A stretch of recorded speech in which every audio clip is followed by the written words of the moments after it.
There is a date on the 4th of July, and a young man goes to an island with a group of people he knows. The boat leaves, and somewhere between that departure and the moment his body is found on a shoreline, in an advanced state of decomposition, a chain of documented events unfolds that raises questions, not just about what happened to Nolan Wells, but about how this investigation has been handled from the very beginning. Here is what we are going to walk through today. First, 2 witnesses place Nolan Wells on Horn Island at either 5 or 6 in the evening, well after the boat he arrived on, the Triton, had already left by GPS record at approximately 4:30. Second, a forensic phone examination has not happened, and the documented reason why is more complicated than the narrative you may have heard. Third, the science of what a phone forensics exam can actually recover, what is deleted, what is not, and what it means if that exam is delayed or never happens at all. This video is about separating what is documented and on the record from what has been repeated so many times it has started to feel like fact. Let's get into it. Multiple witnesses reach out to us, 2 confirmed witnesses that saw Nolan Wells on the island around 6 p.m. on July 4th, well after the Triton, as you said, left around 4:30. And so those witnesses have went to investigators, they've talked to the police, and they've done what they're supposed to do. These witnesses know Nolan. They've known him for a long time. They were able to make a positive ID. And they told that to investigators. They told them that from the very start. What witnesses? Nolan Wells was 18 years old when he traveled to Horn Island, Mississippi. On July 4th, Horn Island is a barrier island, accessible only by boat, located in the Gulf of Mexico, off the coast of Jackson County. According to documented reporting, Nolan went to the island that day with a group of acquaintances on a vessel called the Triton. That group, according to GPS data that has been referenced by legal representatives in this case, departed Horn Island at approximately 4:30 in the afternoon. What happened after that departure is where the documented record becomes genuinely complicated. 2 witnesses, described publicly by attorney Tyler Cox, who represents the acquaintances on the Triton, told investigators they saw Nolan Wells on Horn Island at around 6 in the evening. That is 90 minutes after the boat left. These witnesses are said to have known Nolan personally, not strangers making a quick glance identification, but people who knew his face. They reportedly went to law enforcement and gave that information from the beginning. These 2 witnesses, 2 very reliable, very credible, and very upstanding members of the community, they saw Nolan, and they've known Nolan for years. There's no chance that they made a mistake. And by the way, this can be corroborated through other evidence, other eyewitness accounts. And that's the end of it right there. That's from the... Now here is where the documented picture requires careful reading. A separate video has circulated showing a figure from behind, bending over, in blue shorts. That video has been pointed to in some coverage as visual corroboration. It is not. What legal experts reviewing that footage have said, on the record, is that you cannot make a reliable identification from a rear view of someone bent over. You cannot confirm clothing. You cannot confirm face. You cannot confirm height with any precision. The eyewitness accounts, 2 people who knew him and spoke to investigators, are a different category of evidence than that video. They are stronger, but they are also not immune to scrutiny. The Triton, and we can show this by GPS, they are right about this, left Horn Island around 4:30. So if he is spotted, and you can confirm to me that he is spotted there at 5 or 6, if that video has a timestamp on it, and I can corroborate that, or I can corroborate the witnesses weren't drunk. Hey, let's see that video control room again of Nolan bent over, and all you can see is his blue trunk right there. Now, that's not a very good eyewitness right there, okay? Do I think that's him? Yeah, I do. I do think that's Nolan. Standard eyewitness cross-examination covers distance lighting, visual obstruction, intoxication, whether the witness was wearing corrective lenses, and critically, whether they were paying attention in the moment or reconstructing a memory after the fact. Horn Island on July 4th was, by multiple accounts, a festive environment. That context does not make the witnesses wrong. It simply means their accounts deserve the same rigorous evaluation that any eyewitness testimony would receive before a grand jury or a court. Well, that's the thing. I mean, there's no details about any identification. It's just a broad statement that other people saw Nolan after the boat left. The video you just showed shows from a view from behind of someone bending over. Did the person have sunglasses on? Were they familiar with who they were actually looking at and identifying? You know, how much had they drank during the day? It was a party scene. That's what usually these boat spots are. There's one by me in West Palm Beach, very similar setup called Peanut Island. So most people also, right, they don't think something's important until after the fact. They're just going about their day, notice people walking by. So from what you showed, that's not a very strong identification from that position.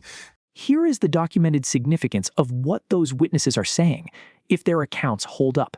If Nolan Wells was alive and on Horn Island at 6 in the evening, then the people on the Triton, who left at 4:30 by GPS, were not the last people with him. That changes the investigative frame entirely. But I was very disturbed, Greg, when I got wind that there is no criminal investigation. It's been said over and over and over. Why not? We don't know how he died. For instance, if he did have water in his lungs, okay, maybe he did drown. But how did he get in the water? Did he fall in the water? Was somebody, wrestling with him in the water and they held him down? They went, oh, my stars, I killed him and left. Did he hit his head? Huh. I mean, there's a lot more to it than saying, oh, yeah, he drowned. How can someone state there is no criminal investigation? I understand a grand jury is about to be convened. That doesn't mean there's a crime, but doesn't that suggest to you a grand jury inside the Superior Courthouse, inside the district attorney's office, would suggest there is a criminal investigation? Well, it would potentially lead someone to believe that, yeah, a criminal investigation was undergoing. However, when we look at how this has played out over the last 6 weeks, how law enforcement has acted, they haven't seized Nolan Wells' phone at this point. In a criminal investigation, law enforcement's going to use those tools to get this information. So this could just be a drowning. It does not clear anyone. It does not implicate anyone else. What it does is open a lane of inquiry that points away from the boat and toward whatever, or whoever, was on that island after 4:30. That is worth sitting with. Where? Who, what, where, why, and when? That is a renowned trial lawyer named Tyler Cox, and he is representing the acquaintances of Nolan's that took him to Horn Island on their boat, the Triton.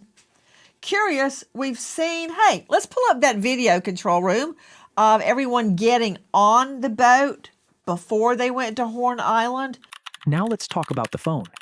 This is the part of this case where a false narrative has taken hold, and the documented timeline tells a different story. The framing you may have encountered goes something like this: Nolan's family is refusing to hand over his cell phone. They are not cooperating. They are obstructing. Here is what is actually documented. On July 15th, Nolan's family attorney met with investigators. At that meeting, according to public statements made by the family's legal representation and reported by local outlet WLX, the family agreed to allow the phone to be examined. Their condition was straightforward, and it is a condition that legal experts have confirmed is not unusual, that an independent forensic examiner be present during the extraction. So the process is witnessed by a neutral party, and the chain of custody is verifiable. By all documented accounts, that agreement appeared to be in place. July 15th, the attorney for the parents of Nolan met and said, yes, we want to give over the phone, but we want someone in the middle here, someone from the outside, an expert to analyze the phone. It appeared everyone agreed. Then all of a sudden, they get a letter saying, we want the phone and you have 24 hours to send it over. The DA sent that. And the parents were out of town and said, wait, we don't have the time to do that. Hence the narrative that they're not cooperating. Now, they say, Nolan's parents, look, we have our experts on standby. This week, pick a day. And not to mention, on the 19th would have been Nolan's 19th birthday. A difficult week for the family, but they say, hey, we'll give up his cell phone. We want someone, a mediator, if you will. Then on August 12th, the family received a letter from the Jackson County District Attorney's Office. The letter demanded the phone be surrendered within 48 hours. The family was out of state at the time, attending the National Association of Black Journalists conference in Georgia, where they spoke publicly about their son's case. They could not comply with a 48-hour deadline they learned about while out of state. Yeah, that said you have 24 hours. And they were at the NABJ, National Association of Black Journalists conference in Georgia. They spoke on stage and they said, wait a minute, we're not there. We can't do that. I thought we agreed on July 15th at that meeting that we would come together and do this. And now you're acting like we're not cooperating, but we are. So then they came back now, Nolan's family attorney saying, okay, any day this week, we need 24 hours notice and we'll make it happen. They're not hiding the phone. They just don't trust for the DA to have the phone alone without an independent investigation into the phone, someone who's not biased. And, you know, Dave Mack, Crime Stories investigative reporter, the family is afraid. That is the documented sequence, not refusal, not obstruction. A family that agreed on July 15th received a deadline on August 12th that they physically could not meet in time, and then publicly stated any day this week, give us 24 hours notice, and we will be there with our forensic team. The phone has not been examined, but the reason, according to the documented record, is not that the family is hiding it. The reason is that no agreed upon time and place has been set. The office. According to the family, they have made the phone and their independent experts readily available. The Jackson County DA's office, as well as our forensic team, and possibly the FBI, we're going to together download and examine the phone. So it's done one time with everybody together, right? This is very common in the law. This is what is supposed to happen. We're waiting for the DA to determine the time, the place, the date. Let us know, and we are going to be there with our forensics team and anybody else, but it's done one time, one examination. We're ready for it to happen. And this is where we need to talk about what a forensic phone examination actually involves, because the stakes of getting this right or getting it wrong are documented in this case and in cases before it. A forensic phone examination uses software. The most widely recognized platform in this field is called Cellebrite, which has been in use for approximately 15 years and is updated regularly. According to Scott Aker, a founding member of the FBI Cellular Analysis Survey team with 22 years at the Bureau, the process works like this. You connect the physical device, you enter the password, or if you do not have it, you use authorized bypass methods. You then copy the data from the phone onto a separate computer. You are not altering the phone. You are mirroring it.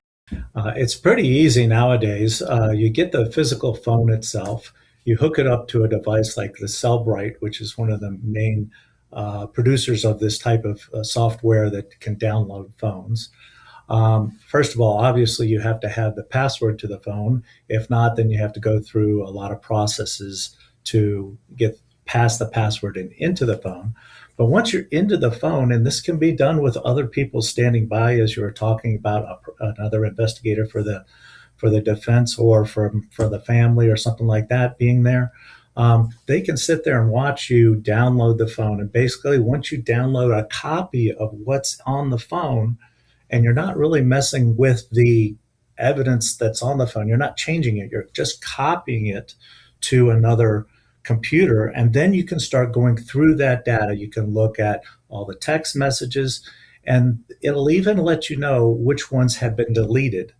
Now, of course, deleted means, it's Put them up, please. Put them up, please. What do you see when you're looking for deleted?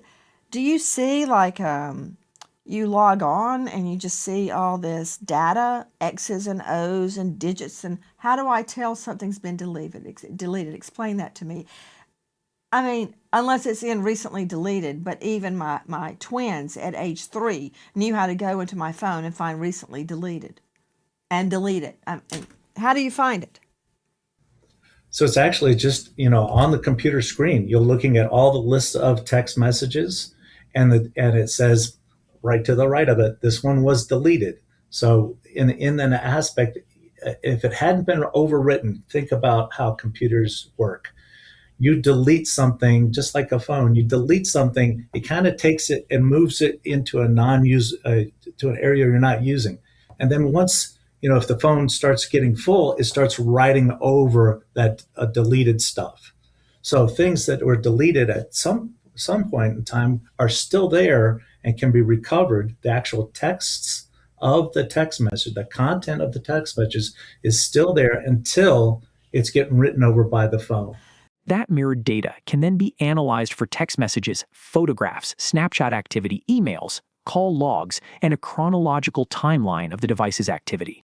It's a program that's been around for a good amount of time, probably 15 years, and each year it gets more updated, but it's a program that actually goes into the phone and allows you to copy the information from the phone onto a different computer. And then you can look at that data and spend time going through it, get all the chronological information from text messages to pictures to Snapchat. So you can get a timeline from all these different areas of the. Critically, the extraction also flags deleted content.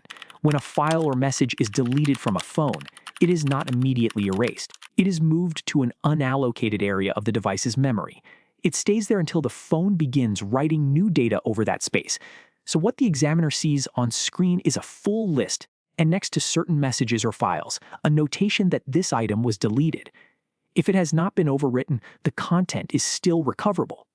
If it has been overwritten, it is gone. This is why the timing of a phone examination matters, and why delay for any reason carries a cost. The longer a phone is in active use, the more new data overwrites the deleted material. The question of whether anything was deleted from Nolan's phone, and if so, whether it is still recoverable, can only be answered by the exam itself, not by rumor, not by speculation, by the exam. Here is the open question this case leaves genuinely unresolved, and it is one where the documented record does not yet give us a clean answer.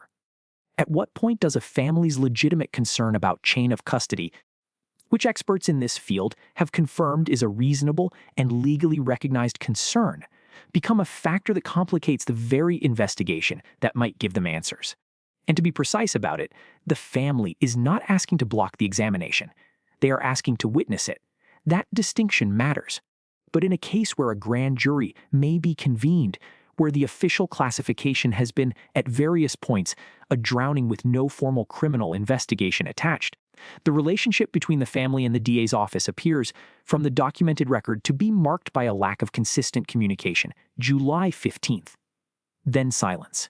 Then August 12th with a 48-hour clock. That gap is documented. What caused it is not yet on the public record. And that is worth weighing when you read accounts that describe the family as uncooperative.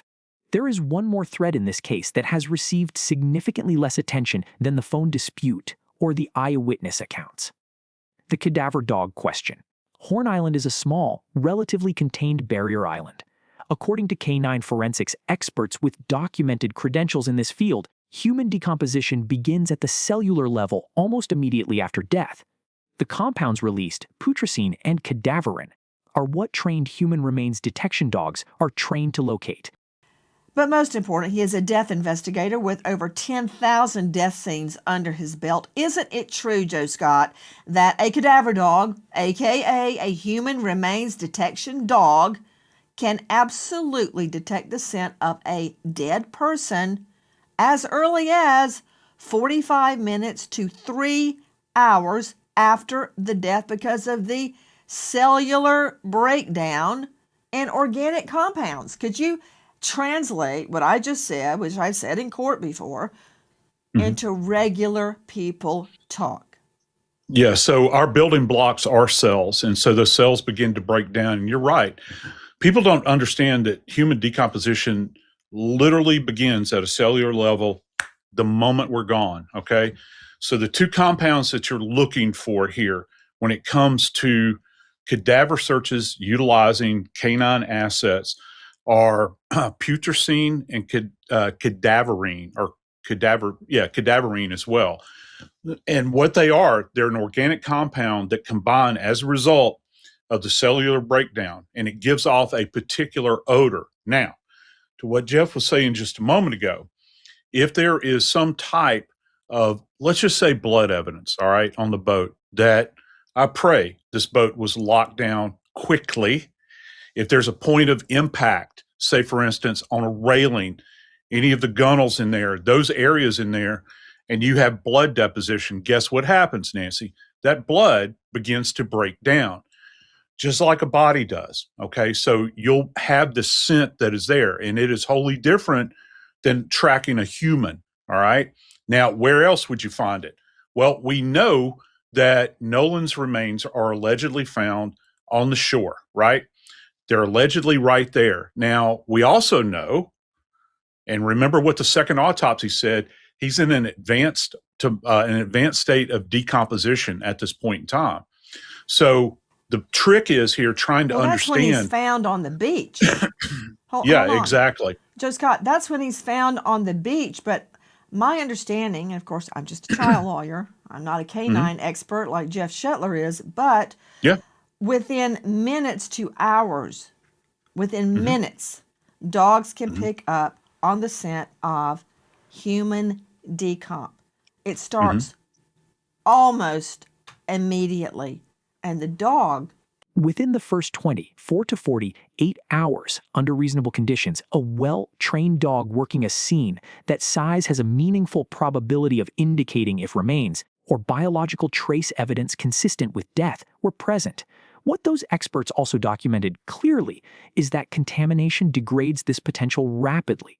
Every person who walks through a scene after the fact, every wave, every hour of heat and wind exposure narrows the window. Lock down the location, don't let anybody on there, get the dogs in, see what type of reaction they have.